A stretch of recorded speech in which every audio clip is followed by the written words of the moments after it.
Hello, Unleashed fam, and welcome back to my channel. My name is Claude Michelle, and to all our newbies, welcome to the Unleashed fam. I hope you enjoy your stay with us, and I hope you get to grow and learn with us and unpack and everything we do in this house. Shed a few tears with us. Don't worry, we got you. We are a community. We walk this journey together. So don't forget to hit that subscribe button and the notification button. Tell your friends, tell their friends that there is a community called the Unleashed Fam. They walk life together. They unpack together because no man is an island unto themselves. We all need community. We need people to hold us up. And even if those people are strangers, so be it. All we need is to know that there's someone out there who might have gone through the same thing as ours, or someone out there, people are just going through stuff, and this is a safe space to know that it's not that there's anything wrong with you, it's not that you are being spoiled or anything. Life does happen to a lot of us, and unfortunately people don't usually share the low moments on social media. Well, this is a safe house to share all of those low moments. So feel free in the comment section, share whatever you want to share with us, share your thoughts, share your views, share your experiences, and let's go on this journey together. Okay, bringing me to my topic of the day. Today we're going to talk about the battlefield of the mind. The mind is the battlefield. It is the software where all information is stored.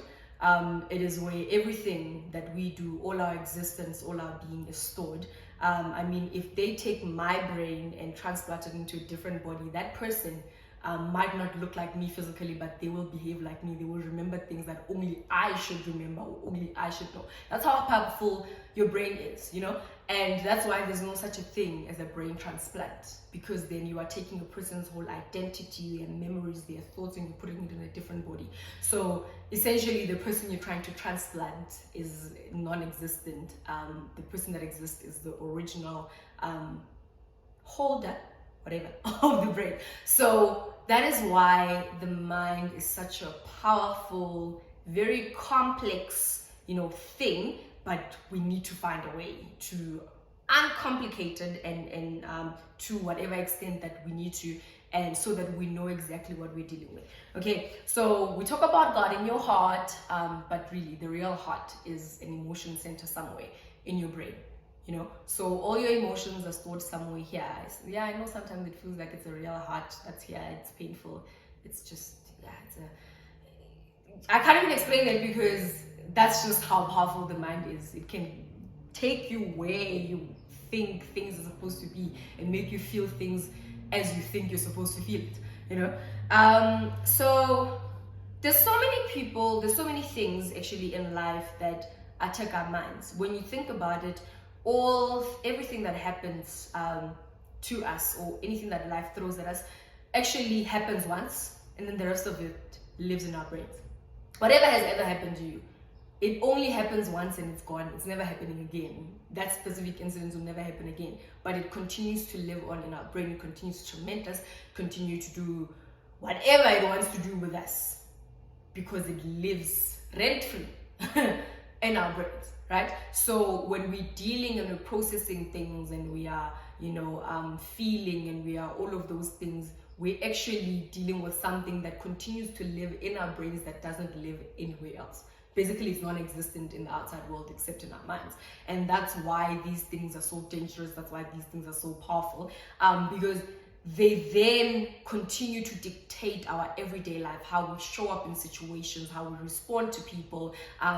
Even these things, triggers, it's because things live rent-free in our minds that something else happens completely independent of anything that has ever happened to you in the past, but somewhere, somehow your brain connects them together, and then it's like trigger alert, you see red. So, and then it also dictates how you respond.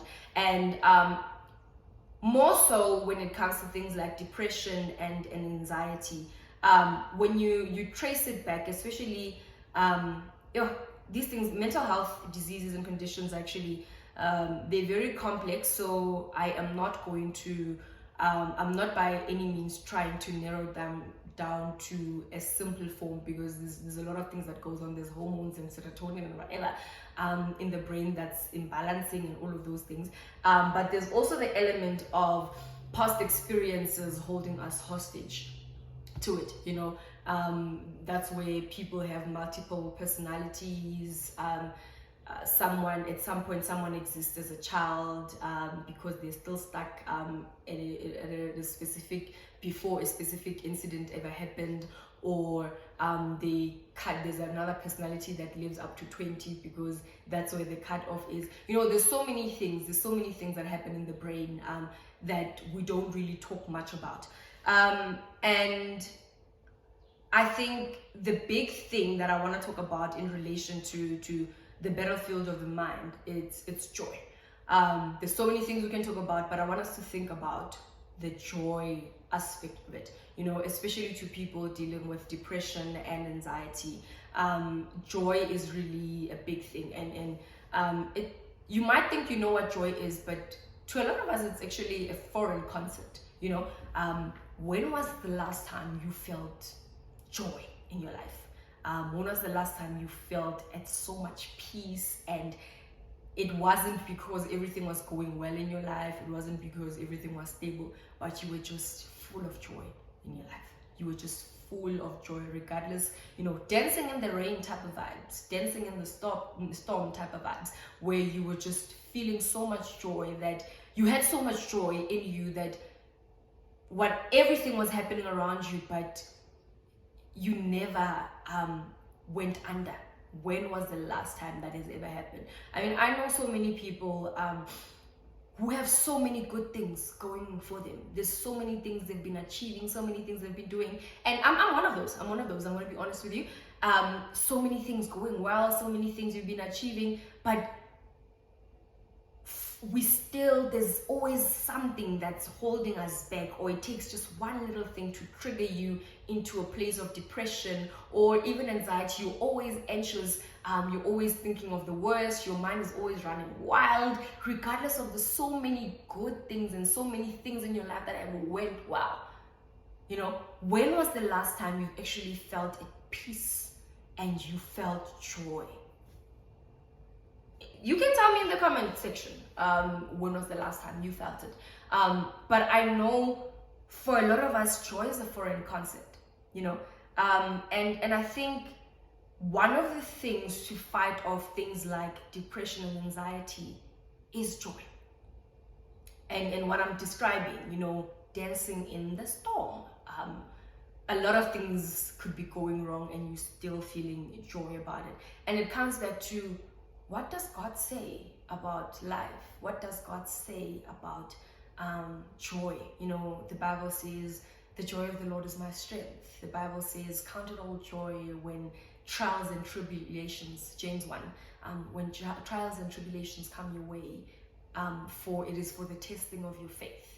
You know, so when was the last time you counted an adversity as joy? When was the last time where you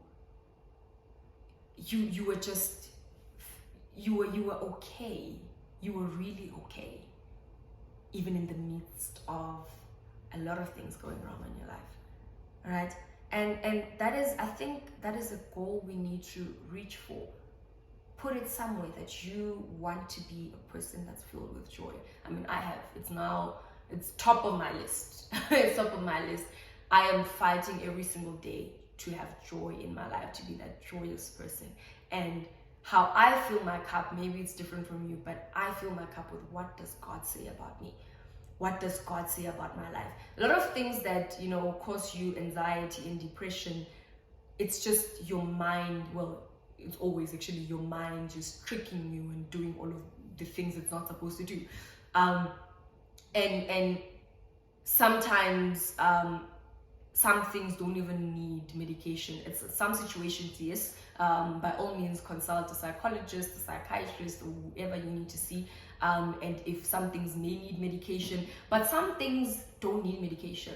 Some things don't need anything else but you being able to sit down. And sometimes therapy helps you to identify those things and to see what is going on and where your mind is tricking you and how to overcome and fight the battle, in the mind, how to wage war against whatever is trying to get you down in your mind, and for me, that is, what does God say about me?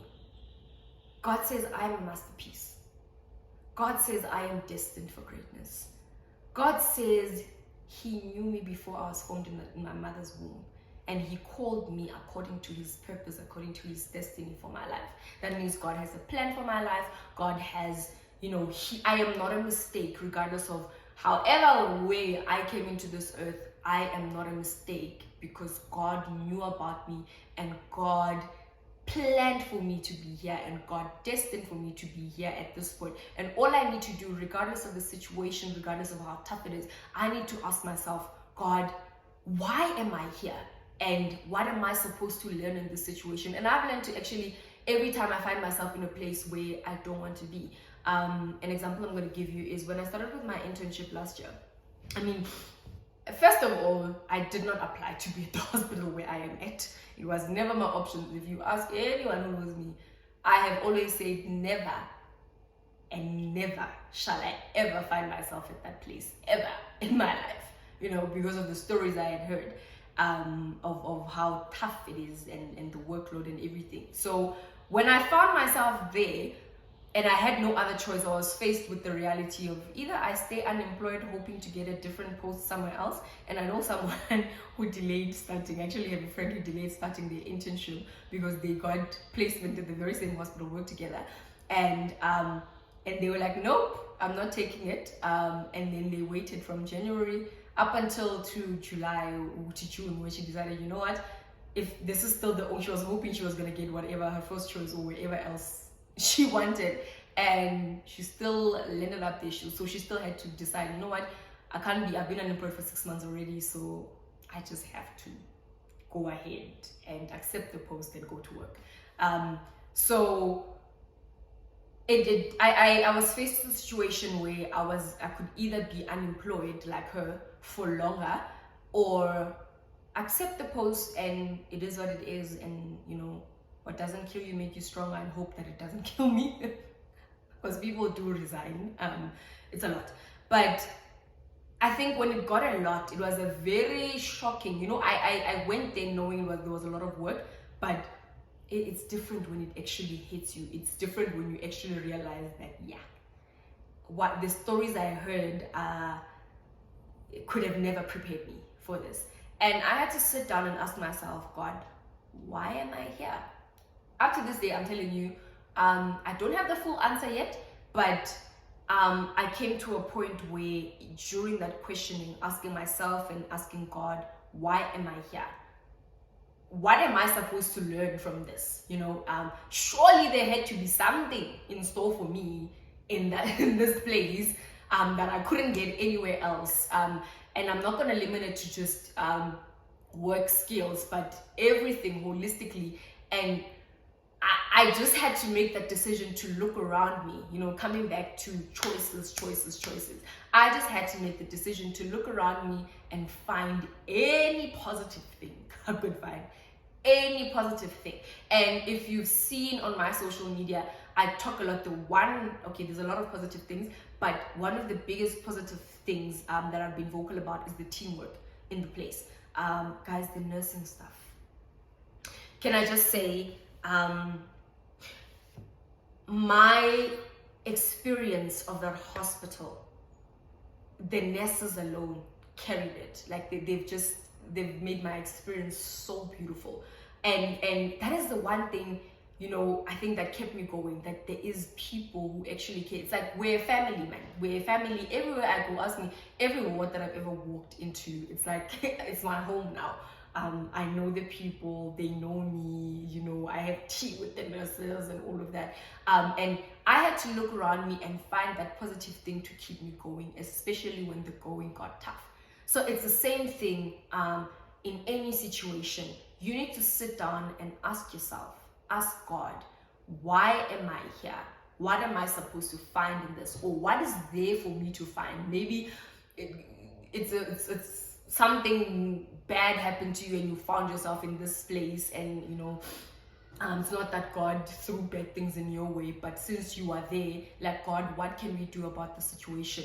Is there any positive thing that I can grab out of the situation? Is there anything that is going to be for my good that I can take out of this? Because I've made a decision, whatever situation I find myself in, I never want to leave any room without getting everything I was supposed to get out of it. And it's usually not even the most obvious thing that you think you're supposed to get, but there's a lot more things that don't come as obvious, that you need to be intentional about looking around for. And it's quite tough when you don't even know what you're supposed to be looking for. And let's be honest, half the time, I don't even know what I'm looking for.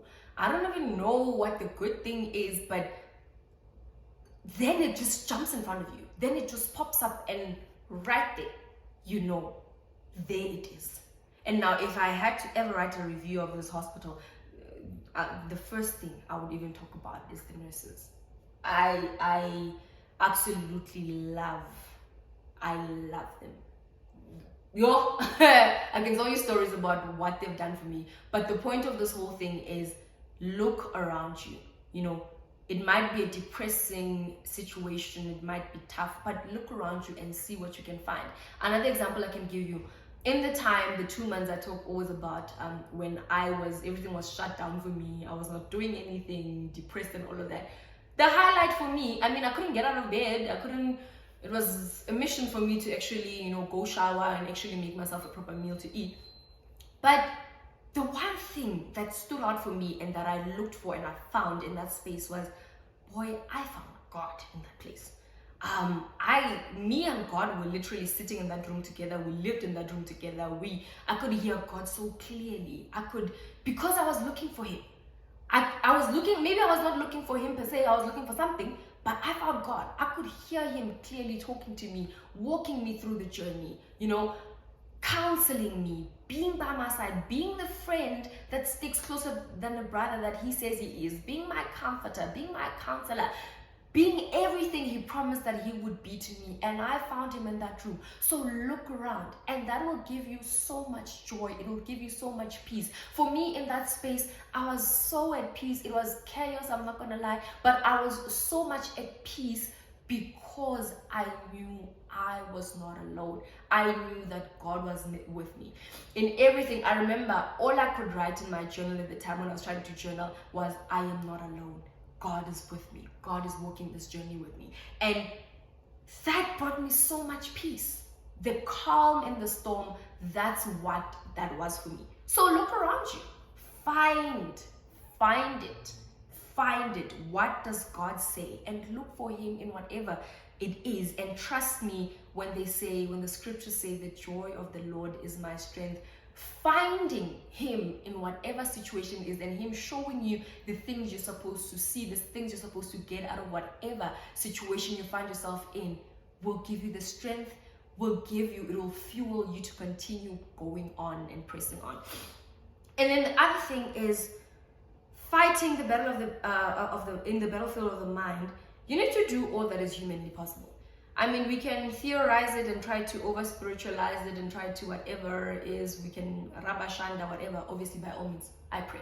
Okay, and I believe you can pray for yourself in any situation, whether you're in depression, whether you whatever, ask people to pray with you if you can't find the words to pray, or whatever the case may be, but also do everything that is humanly possible.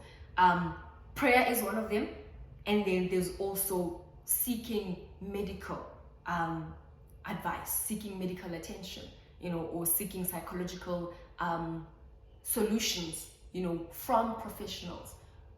Sometimes some of us might need to go on antidepressants or anxiolytics for those battling with anxiety. Do what you need to do, but obviously don't just put yourself on medication. Well, you can't prescribe such things for yourself anyway. You need someone to prescribe it for you, but go through the right channels and find the right people. And I think this is one of the most underrated things when it comes to psychological help. That said, find someone that actually speaks your language. And by language, I'm not talking about mother tongue or whatever, but there's a lot of psychologists out there, but not everyone is for everyone. Find someone you can relate to, find someone you can speak to, understand. It does not help you that when you are a Christian, you go to an atheist psychologist. It does not help you. I'm sorry, it does not help you. You need someone who is going to be able to understand you and resonate with you. So if you go to this one and you feel, I'm not connecting with this person, I'm not at ease with this person, go try someone else. Look for recommendations. Ask people who maybe you know have gone to psychologists, or maybe even drop the question if you're looking for someone in the comment section, and I'm sure someone from our Unleashed fam, wherever you are, knows someone, and maybe you can try them out, but research. That's like, I don't know, but it's like choosing a church, for example, or choosing a school. You need to be sure that it resonates with you and resonates what you want, and that person, speaks in the same wavelengths as you. You don't just want to grab someone just because they're a qualified professional. You want to speak to someone who's going to be able to understand you and able to meet you where you are. All right? And then fight for your joy. Guys, fighting for your joy means that you do everything you can do. Whether it is spending time with family, whether it's dolling up. I like to make up a lot of the time, not so much anymore. But I would do a full face beat just so I can say I have a face beat on, because it lifted my mood. I would cook up a storm because cooking was the thing at the time for me. Now I don't really have the time to cook as much as I want to.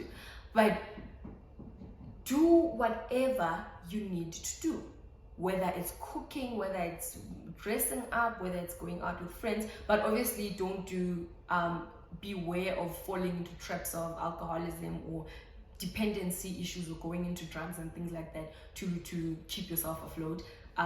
Beware of such things. But if whatever it is that you're doing is not doing any harm to yourself or to any other person, then by all means, girl or guy, do it. Do whatever you can to lift up your spirits and to make yourself feel alive and happy.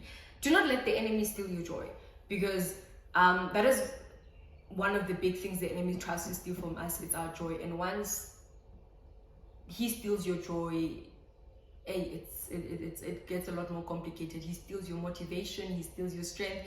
That's just the one thing. Now everything becomes a drag, and who wants to do anything when everything is a drag? So fight. You need to have the right tools to fight in any battlefield. If you're gonna go to war, you don't go to war carrying knives. You go to war carrying guns and AK, like and it's not a handgun that you go with, because it can only carry 6 bullets. But you go with an AK-47, knowing that you have enough bullets and you need to have backup to fight. But you can't go with a gun that's gonna need you to refill every 2 seconds. You understand? So you need to understand the field in which you're fighting. In this case, we're fighting here. So we need to figure out what weapons we are taking with us to fight in here. And I believe joy is your biggest weapon. Joy, and then you couple it with whatever you need to do, doing the things you love, seeking medical attention, going to see a therapist, journaling, whatever it is. But the main thing is to protect your joy. The main thing is to fight for your joy. That is your biggest weapon. All these things are supporting mechanisms to fight for that joy. Because if you look for depression, as per definition, they lose interest. People lose interest in things that they love. They don't find joy in anything in life. That's the definition, and there's so many other points to mention there. But as per definition, simplified, this person has lost their joy for life. They've lost their joy. And do not allow yourself to get to that point. Do not allow anxiety, you worrying unnecessarily or overthinking a lot of things to steal that joy away from you. Because that's what fuels you, that's what keeps you going, that's what strengthens you, even in the midst of challenges, even if you are faced with a storm. I think that is a mouthful. Thank you so much, Unleashed fam. Don't forget to subscribe, don't forget to share, and see you in the next video.